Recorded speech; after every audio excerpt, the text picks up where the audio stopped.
Abra a tua Bíblia em Hebreus, no capítulo 4, no versículo 12. Amém? Versículo muito conhecido, muita gente sabe de cor. Hebreus 4:12. Diz assim a palavra do Senhor: porque a palavra de Deus é viva e eficaz, e mais cortante do que qualquer espada de dois gumes, e penetra até ao ponto de dividir alma e espírito, juntas e medulas, e é apta para discernir pensamentos e propósitos do coração. Amém? Deixa sua Bíblia aberta, eu quero orar com você. Senhor Deus e Pai, no nome de Jesus, muito obrigado. Uma tarde inesquecível com o Senhor. Nós saímos de casa, Senhor, para vir aqui adorar o Senhor e receber um alimento, uma palavra poderosa, uma palavra que nos alimente durante toda a semana. Senhor, meu Deus, fala aos nossos corações, torna possível as nossas vitórias durante toda esta semana, nos livrando do mal, dos ataques espirituais, físicos e mentais, do cansaço, do estresse, do labor do dia a dia. Nos conduz em santidade e em segurança. Nós te amamos e te adoramos e te bendizemos. Obrigado, fica conosco, em nome de Jesus. Amém. Palavra viva, diga comigo, palavra viva. Palavra viva. É sobre isso que eu quero falar. Palavra viva. Está muito em moda hoje um termo da informática que é mobile. O que é mobile? Móvel. Tudo hoje é mobile. O celular que você carrega é mobile. Você está conectado enquanto se movimenta. Mobile. Móvel. Hoje tudo tem vida. E a comunicação, então, nem se diga. Fato é que, você quer ver, você despir uma pessoa, tira dela a possibilidade de se comunicar com outras pessoas. Me lembro o que me contou a irmã Joana. A irmã Joana é enfermeira aqui da nossa igreja. E ela, trabalhando num hospital em Santa Helena, chegou um rapaz acidentado que havia sido perfurado, não sei se bala ou tiro, boa coisa ele não estava fazendo. E foi para uma sala de cirurgia, uma sala de observação, e lá chegando, os médicos constataram que tinha que dar ponto. Fizeram lá o curativo e tinha que dar ponto naquela perfuração. E o que me chamou a atenção foi o fato que ocorreu. Enquanto os médicos costuravam, ele conversava no celular. Falou: não, eu estou aqui no hospital, levei um tiro aqui, uma facada, mas tranquilo, daqui a pouco eu estou aí de novo. Eu não vou nem ficar no hospital não. Terminando aqui, o médico me liberando, já estou voltando de novo para a festa, aguenta aí, daqui a pouco eu estou aí de novo. Meu Deus, que é isso? O cara está baleado, machucado, e conversa no celular, quer dizer... Ou quanto incomoda o médico trabalhando e não sabe se dá atenção para a fofoca do cidadão, ou se termina o serviço dele de sutura, de costurar o ferimento. Mas o mundo está assim. A movimentação ela é muito expressiva na nossa vida.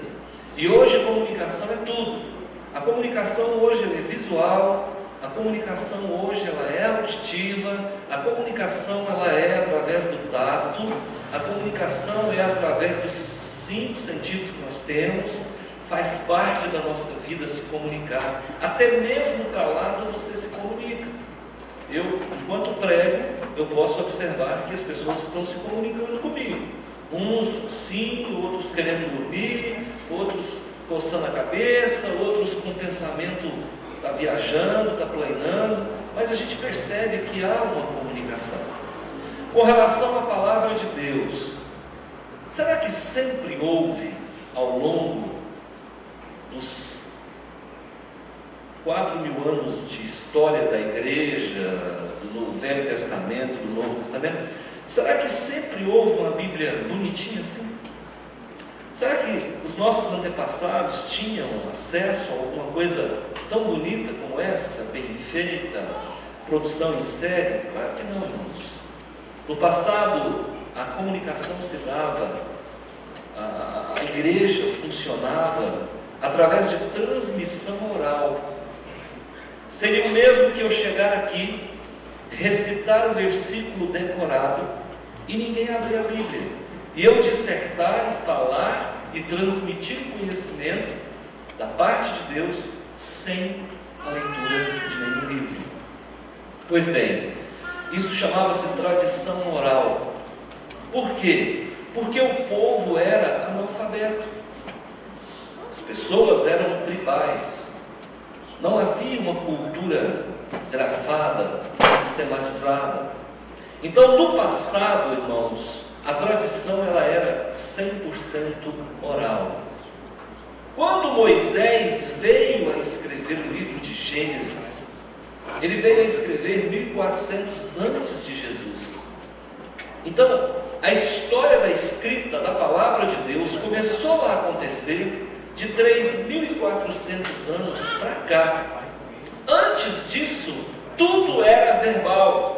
Como é que Moisés ficou sabendo da história de Adão e Eva? Será que ele leu em algum livro? Não. Alguém contou para ele. E quem contou para Noé? Alguém antes do dilúvio contou para Noé. Noé contou para os seus filhos e para as suas noras, e os seus filhos e as suas noras passaram até que se chegasse a Moisés. Então isso era chamado tradição oral. Uma outra questão: com o advento de Jesus, da nova aliança, as coisas começaram a caminhar para o escrito. E naquela época o mundo grego helenista governava o mundo, a cultura grega governava o mundo. E então era de praxe, os gregos normalmente registravam os seus escritos. Com o nascimento de Jesus e o nascimento da igreja, compôs-se a Bíblia, o Novo Testamento, a princípio em hebraico, e depois foi transferido para o grego. A partir do século III depois de Cristo, é que começa a organizar os concílios e se forma uma igreja mais organizada. A partir do século V nasce o que nós chamamos de Vulgata. O que é Vulgata? Vulgata é a Bíblia em latim. Mas até então não existia isso aqui. Isso aqui só apareceu no século XV. Então no século V, aproximadamente, nasce o que nós chamamos de Bíblia em latim, Vulgata. E quando chega no século XIV, finalzinho do século XIV, só quem podia ter acesso à Bíblia eram os padres, eram os monges. Uma pessoa comum como você e eu não tinha acesso à Bíblia. A única Bíblia que se tinha era o latim, e os textos originais ficavam guardados como documentos a 7 chaves pela Igreja Católica.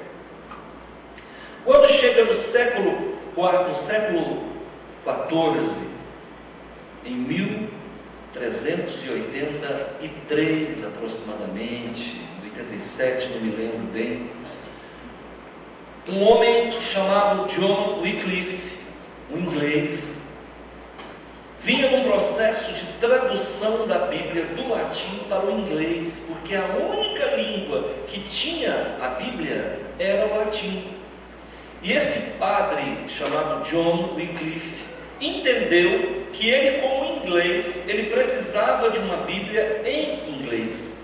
Não é justo que um inglês tivesse que ler uma Bíblia em latim. Então ele resolve traduzir a Bíblia do latim, da Vulgata, para o inglês. Isso lhe custou a excomunhão.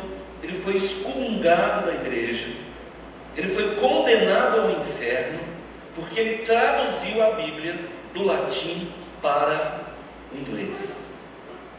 E ele só não morreu porque o rei naquela época era Henrique VIII e havia se casado com a rainha, se não me falha a memória, Catarina de Aragão, e ele não tinha gostado desse casamento, resolveu pedir divórcio, e na época o Papa disse não para ele.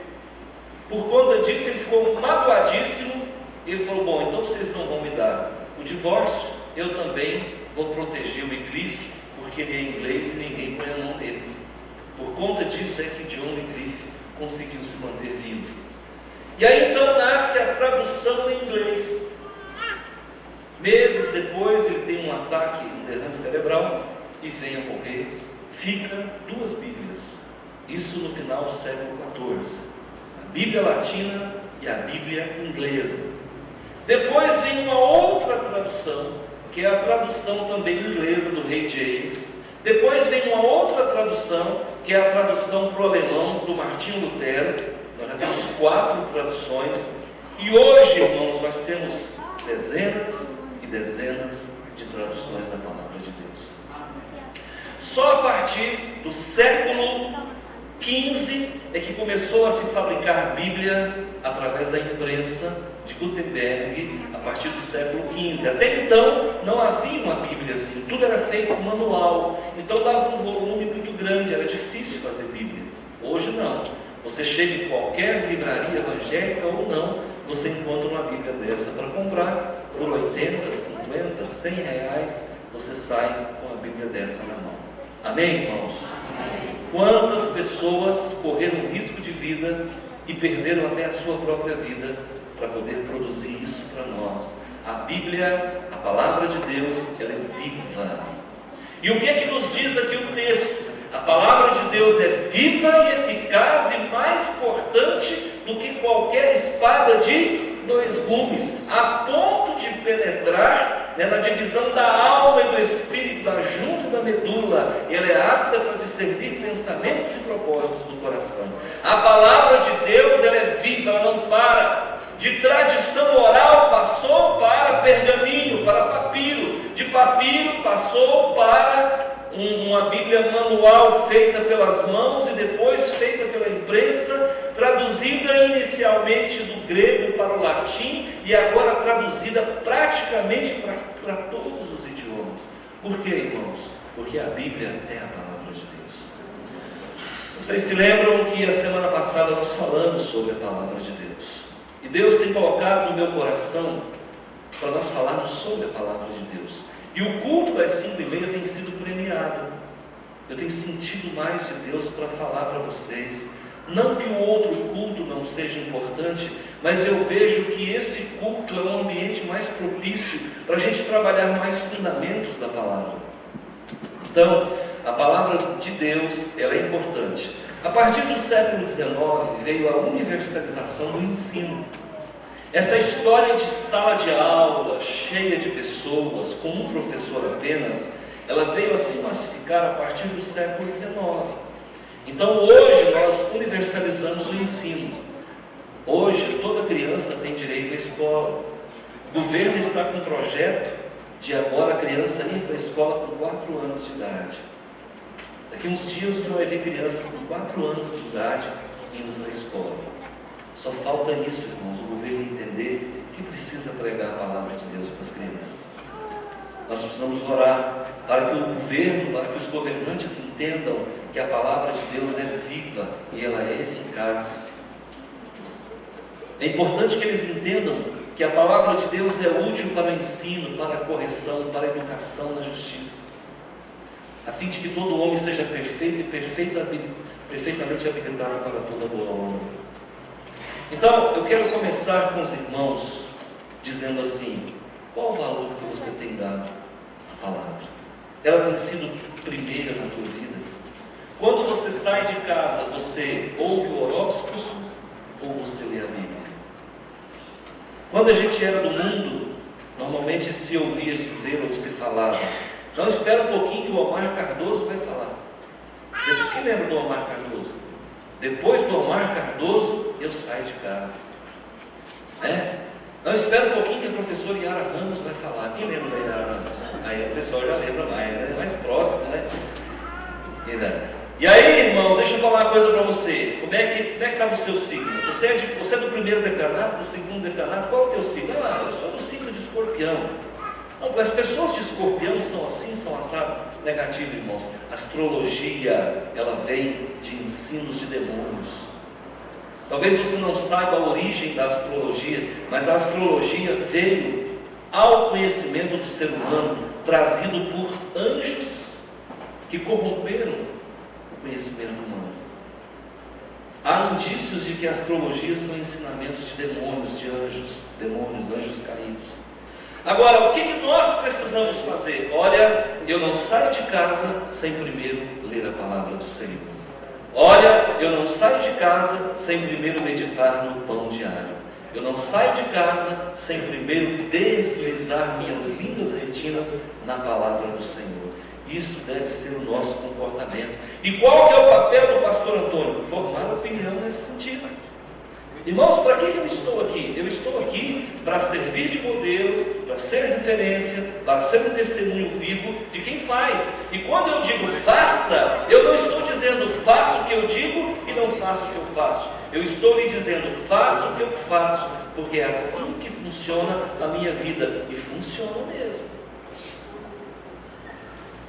Todas as pessoas, irmãos, deixa eu falar uma verdade para você aqui, que tem vindo para essa igreja, com temor e tremor, tem experimentado o melhor de Deus.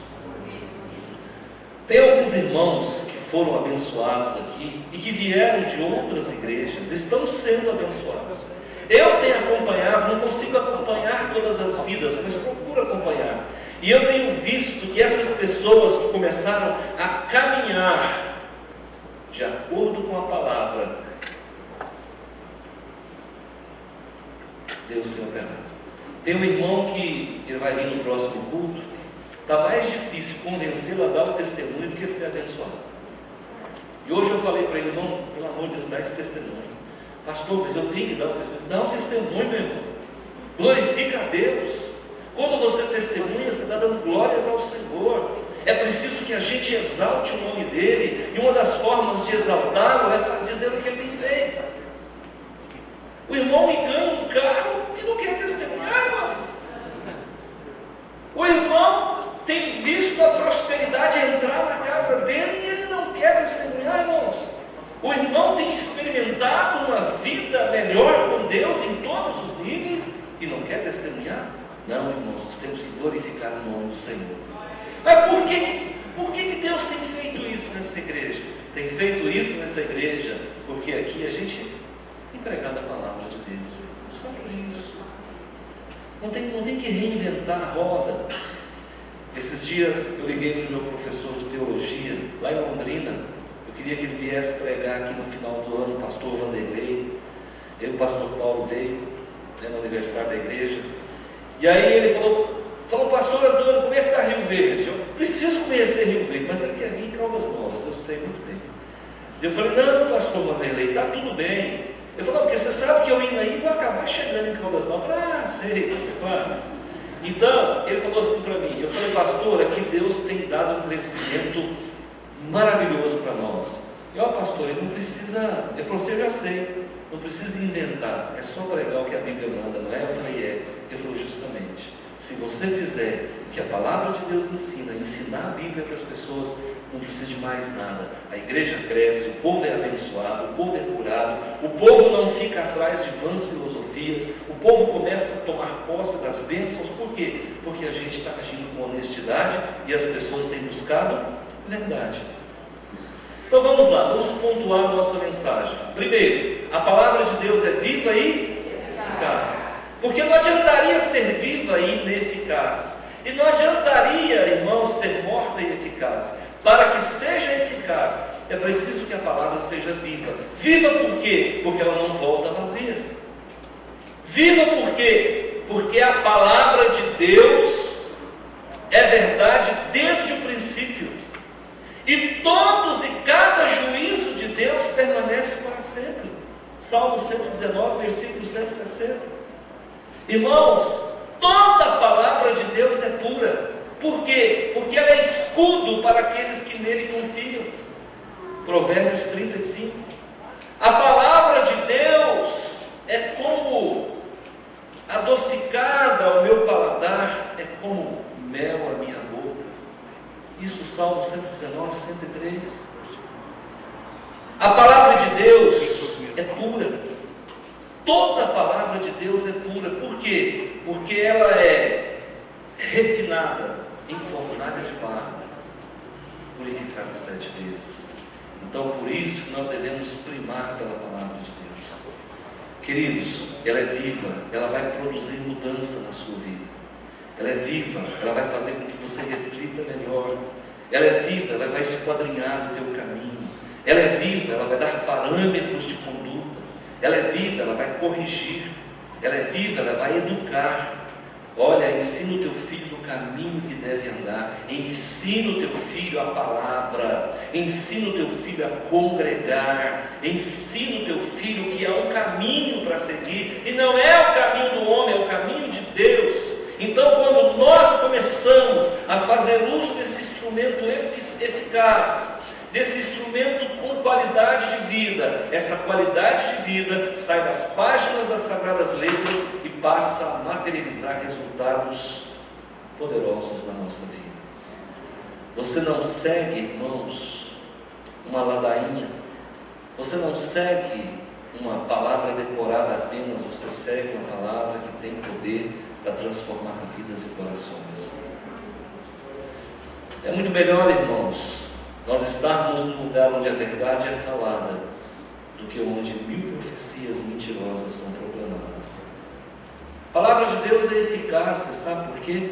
Porque a palavra de Deus, ela cumpre o seu propósito. Se eu disser para você que Deus é contigo, para que você não tema, se eu disser para você que Deus te sustenta, se eu te disser que Deus te chama pelo nome, e você crê no que eu te falo, ela sai da condição de apenas palavra e passa a fazer parte da sua vida. Ela é eficaz. Guarda no coração a tua palavra para não pecar contra ti.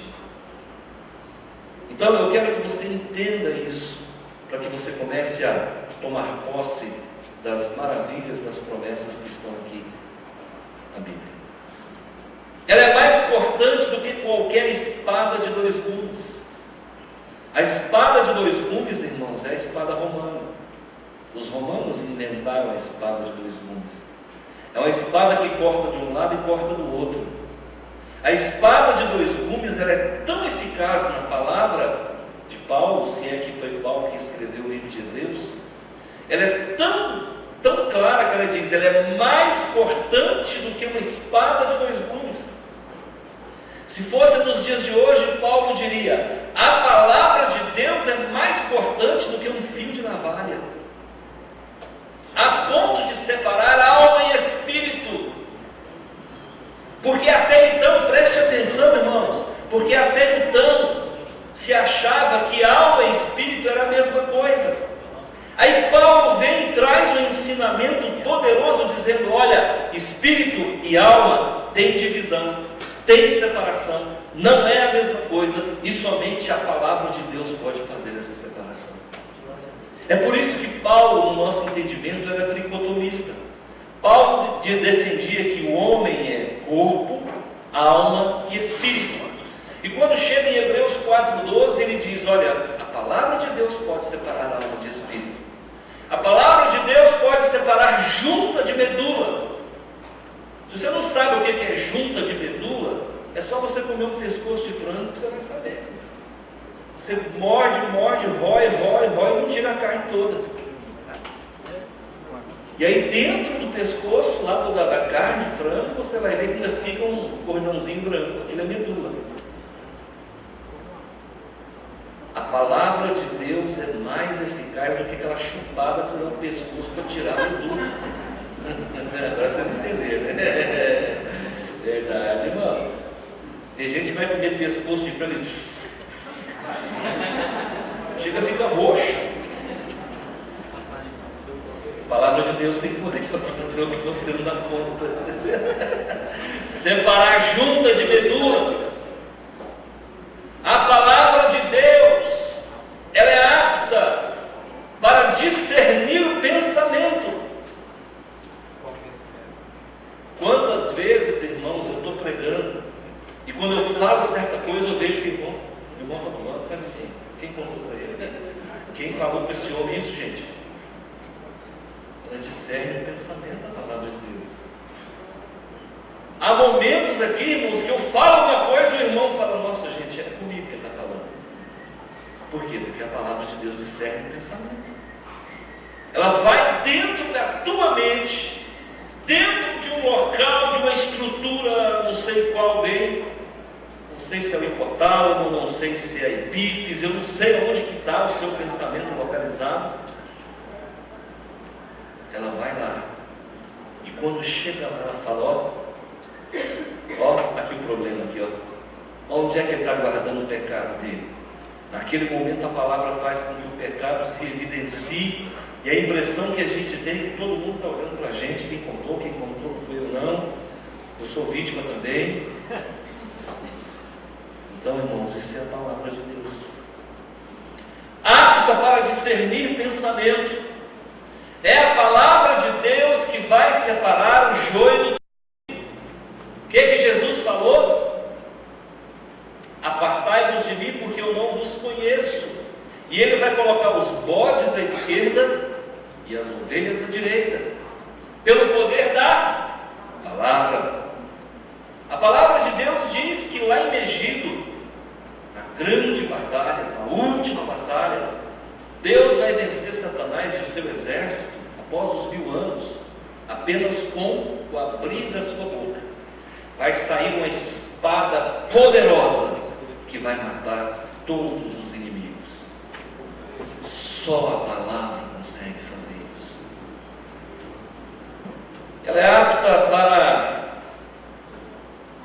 discernir os pensamentos e atitudes do coração. Na palavra de Deus eu sei qual é a atitude do teu coração. Afinal de contas, o que você está pensando? Lembra quando Judas abordou Jesus na madrugada da traição? Mais ou menos assim Jesus disse: levanta, porque os nossos inimigos acabaram de chegar. Pedro, Tiago e João estava pertinho dele, dormindo, devia estar orando. Os outros tinham ficado mais atrás, e lá vem Judas na frente, saltando pelos montes. Lá vem Judas. Quando Judas chegou, o que Jesus falou? Diga para que veio, amigo. Eu vim te beijar, Senhor. Dar o beijo da traição. A palavra é apta para discernir atitude. Ela é apta para discernir propósito. Enquanto eles estavam na última ceia, e Jesus disse: um há de me trair. Aí um perguntava: sou eu, Senhor? Fazendo brincadeira de pique-esconde com Jesus, né? Sou eu, Senhor? Por acaso sou eu, Senhor? Jesus então olha para o traidor e disse: vai, faz o que tem que fazer logo. A palavra tem poder de discernir a atitude do coração, irmãos. Então, você quer um conselho de um amigo? Não se aparte da palavra de Deus. Hoje, irmãos, eu sou sincero para dizer para vocês: eu não sou bibliólatra, mas para mim é Deus falando quando eu abro a palavra. É por isso que todos os dias eu medito nela. Eu venho para cá sabendo que eu vou pregar. Eu venho para cá porque na segunda-feira eu já separei o texto. Eu já sei o que eu tenho que falar. E durante a semana o Senhor vai acrescentando ao meu coração o que eu devo falar. Essa semana, quando eu abri em Hebreus 4:12, eu falei: está aí, é esse texto que eu vou pregar. Porque o que a nossa igreja precisa, o que a igreja do século 21 precisa, irmãos, não é de massagens, não é de shows pirotécnicos, não é de shows gospel. A igreja precisa de verdade. E a palavra de Deus é a verdade, lâmpada para os nossos pés, luz para os nossos caminhos. Confia nisso. Você crê que a palavra de Deus é viva e eficaz? Você crê que ela é mais cortante do que a espada romana? Você crê que a palavra de Deus é apta para discernir pensamento e atitudes do coração? Então fica de pé, eu quero orar com você.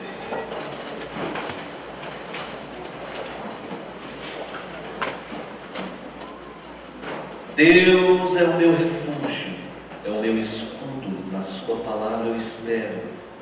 E eu espero, Pai de amor, em nome de Jesus, que essa igreja desperte para a importância de valorizar aquilo que muita gente não teve acesso. Pai, há 200 anos atrás, há 300 anos atrás, há 100 anos atrás, se as pessoas quisessem ouvir uma missa, teria que ser em latim. Hoje não, Pai. Nós temos a palavra do Senhor no nosso idioma, aliás, no nosso vocabulário. Nós temos nas mãos o que os pais da igreja não tiveram. Nós temos nas mãos, Senhor, o direito, aquilo que nos alimenta dia e noite, e que não nos deixará órfãos. A Tua palavra é viva e eficaz, meu Senhor. Toma, Senhor, nas Tuas mãos as nossas vidas, porque somos sabedores que nem só de pão vive o homem, mas da palavra que procede da Tua boca, Senhor. Querido Deus de amor e Deus de poder, nós queremos vida de santidade. A Tua palavra é a verdade. Querido Deus de poder, o Senhor é maravilhoso, meu Pai. Querido Deus de poder, nos livra, Senhor, da ignorância. Nos livra, Senhor, do analfabetismo da palavra do Senhor. Nós devemos sim ter uma Bíblia no quarto, uma Bíblia na sala. Nós devemos presentear as pessoas com a palavra. Vivemos por ela, morreremos por ela e seremos transformados por ela, ressuscitaremos por ela, chegaremos à presença do Senhor por ela, ao grande tribunal do trono branco por ela, receberemos um corpo glorificado por ela, receberemos um novo céu e uma nova terra por ela. Obrigado, meu Deus, porque nós temos acesso, livre acesso. O véu do templo foi rasgado, e aquilo que era restrito ao sumo sacerdote agora está aberto a todos nós. Obrigado pela vida de John Wycliffe, obrigado pela vida de John Hus, obrigado pela vida, Senhor, de Savonarola, obrigado pela vida de Martinho Lutero, obrigado pela vida de João Calvino, John Knox, John Wesley, Charles Finney. Obrigado, meu Deus, pela vida de tantos homens. Oh, meu Deus, obrigado, Senhor, pela vida dos pais da igreja, Tertuliano, Clemente de Roma. Oh, meu Deus, obrigado pela vida dos apóstolos, Pai, que morreram pela Tua palavra. Obrigado, Senhor, não nos deixe desviar nem para a direita e nem para a esquerda, nos mantenha de pé. Ensina essa igreja, através da minha boca e da minha vida, se possível for também, ensina essa igreja a valorizar a Tua palavra, Senhor, viver de conformidade com o Teu ensino, que não sejamos crentes meninos, Pai, levados por qualquer vento de doutrina, que sejamos uma igreja, Senhor, que não desprezemos a palavra e o poder do Senhor também. Os nossos antepassados erraram porque não conheciam a Tua palavra e o poder do Senhor. Nós conhecemos a Tua palavra e conhecemos o Teu poder. Curas o Senhor tem operado no nosso meio, libertações o Senhor tem promovido, pessoas têm sido alimentadas, não nesse oba-oba que existe aí, muito barulho, mas uma palavra de vida eterna, uma palavra que muda os corações, uma palavra que transforma as mentes. Obrigado, Senhor. Levanta e que haja luz no nosso coração, que haja luz na nossa mente, que haja luz na nossa vida, luz da palavra, Senhor. Todos vocês que ouvem nesse momento, assumam o compromisso de uma devocional diária com o Senhor. Todo dia leia a Bíblia, leia o tom diário, medita, deixa Deus falar contigo. Não vá para a rua sem meditar na palavra, não durma sem falar com Deus. Que a graça do Senhor Jesus e o amor de Deus e a comunhão do Santo Espírito seja sobre a tua vida. Vai na paz do Senhor. Deus te abençoe. Amém.